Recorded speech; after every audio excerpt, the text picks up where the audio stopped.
नमस्ते। आज हम लोग बात करने वाले हैं सेल्फ इंडक्शन और म्यूचुअल इंडक्शन के बारे में। सुनने में शायद थोड़ा टेक्निकल लगे, पर ये असल में एक बहुत ही दिलचस्प कहानी है कि कैसे कोई इलेक्ट्रिकल सर्किट अपने अंदर होने वाले बदलावों से लड़ता है, उनका विरोध करता है। तो चलिए एक सवाल से ही शुरुआत करते हैं। सोचिए क्या हो अगर कोई इलेक्ट्रिकल सर्किट पलटकर जवाब दे, मतलब अगर उसके अंदर बहने वाले करंट को कोई कम या ज्यादा करने की कोशिश करे और सर्किट कहे नहीं, मैं ऐसा नहीं होने दूंगा। सुनने में अजीब लगता है ना, पर सच कहूं तो यही वो आइडिया है जो इंडक्शन को इतना फैसिनेटिंग बनाता है। बिल्कुल। इंडक्शन का पूरा कॉन्सेप्ट बस इसी एक चीज पर आधारित है, इलेक्ट्रिकल चेंज को रेजिस्ट करना। इसे एक तरह की इलेक्ट्रिकल इनर्शिया भी कह सकते हैं। जानते हैं ना, जैसे किसी भारी बक्से को खिसकाने में जोर लगता है क्योंकि वो अपनी जगह पर बने रहना चाहता है। बस सर्किट भी कुछ वैसा ही करता है। तो सार ये है कि सर्किट बिजली के बहाव में आने वाले किसी भी उतार चढ़ाव का विरोध करते हैं। करंट बढ़ रहा हो तो उसे रोकने की कोशिश करेंगे, घट रहा हो तो भी उसे बनाए रखने की कोशिश करेंगे। और इसी एक बेसिक नियम से जन्म होता है इंडक्शन के दो टाइप का, जिन्हें आज हम एक एक करके समझने वाले हैं। तो चलिए सबसे पहले बात करते हैं सेल्फ इंडक्शन की। जैसा नाम से ही लग रहा है, सेल्फ मतलब खुद का, तो इसे एक सोलो परफॉर्मेंस की तरह समझिए, जहां सारा एक्शन एक ही कंपोनेंट के अंदर हो रहा है।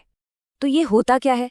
देखिए, जब किसी कॉइल से गुजरने वाला करंट बदलता है, चाहे बढ़े या घटे, तो वो कॉइल खुद अपने अंदर एक इलेक्ट्रोमोटिव फोर्स यानी ईएमएफ पैदा कर लेती है। और मजे की बात यह है कि ये जो नया ईएमएफ पैदा हुआ है ना, ये उसी बदलाव का विरोध करता है जिसकी वजह से ये खुद पैदा हुआ है।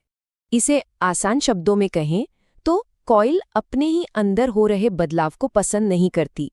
ये एक तरह का सेल्फ रेगुलेटिंग सिस्टम है जो कहता है सब कुछ जैसा है वैसा ही रहने दो। ये उस कॉइल की एक अंदरूनी खासियत है जो करंट को स्टेबल रखने की कोशिश में लगी रहती है। और हाँ, इसका एक फॉर्मूला भी है, E=-L di/dt। अब यहाँ E है वो विरोधी ईएमएफ, di/dt है कि करंट कितनी तेजी से बदल रहा है, और L है सेल्फ इंडक्टेंस। लेकिन इस फॉर्मूले में सबसे काम की चीज है वो छोटा सा नेगेटिव साइन। ये माइनस का निशान ही गणित की भाषा में बता रहा है कि जो ईएमएफ पैदा होगा वो हमेशा हमेशा करंट में हो रहे बदलाव के उल्टा काम करेगा। अच्छा, तो इसकी कुछ खास बातें समझ लेते हैं। पहली, जैसा कि हम कह रहे हैं, ये करंट में किसी भी बदलाव का विरोध करेगा। दूसरी बात, L की वैल्यू यानी इंडक्टेंस जितनी ज्यादा होगी ना, ये विरोध भी उतना ही तगड़ा होगा। और तीसरी और बहुत ही जरूरी बात, ये अपने मैग्नेटिक फील्ड में एनर्जी स्टोर करता है, और इसी वजह से इंडक्टर्स पावर सप्लाई को स्टेबल बनाने जैसे कई जरूरी कामों में इस्तेमाल होते हैं। अब सवाल उठता है कि इस इंडक्टेंस को नापते कैसे हैं? तो इसकी जो एसआई यूनिट है वो है हेनरी। इसे हम H से दिखाते हैं, और ये नाम महान साइंटिस्ट जोसेफ हेनरी के सम्मान में रखा गया है। चलिए, तो सेल्फ इंडक्शन तो हो गया, जो कि एक सोलो एक्ट था। अब एक कदम आगे बढ़ते हैं और बात करते हैं म्यूचुअल इंडक्शन की। इसे हम एक डुओ कह सकते हैं, मतलब एक जोड़ी का खेल, जहां एक का असर उसके पड़ोसी पर पड़ता है। तो ये क्या चीज है? ये भी बहुत सिंपल है। जब एक कॉइल में करंट बदलता है तो उसका असर पास में रखी हुई एक दूसरी कॉइल पर पड़ता है, और उस दूसरी कॉइल में ईएमएफ पैदा हो जाता है। मतलब एक्शन पहली कॉइल में और रिएक्शन दूसरी में। है ना कमाल की बात? सीधी सी बात है, एक कॉइल दूसरे पे असर डालती है, और वो भी बिना छुए, बिना किसी तार के कनेक्शन के। सारा काम मैग्नेटिक फील्ड के जरिए होता है। एक कॉइल की मैग्नेटिक फील्ड बदलती है और दूसरी में करंट पैदा कर देती है। यही तो वो जादू है जिसके दम पर हमारे फोन वायरलेस तरीके से चार्ज होते हैं और ट्रांसफार्मर काम करते हैं।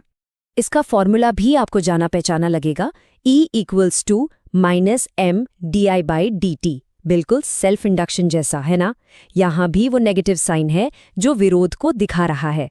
बस एक ही फर्क है, L की जगह यहाँ M है, और ये M कहलाता है म्यूचुअल इंडक्टेंस।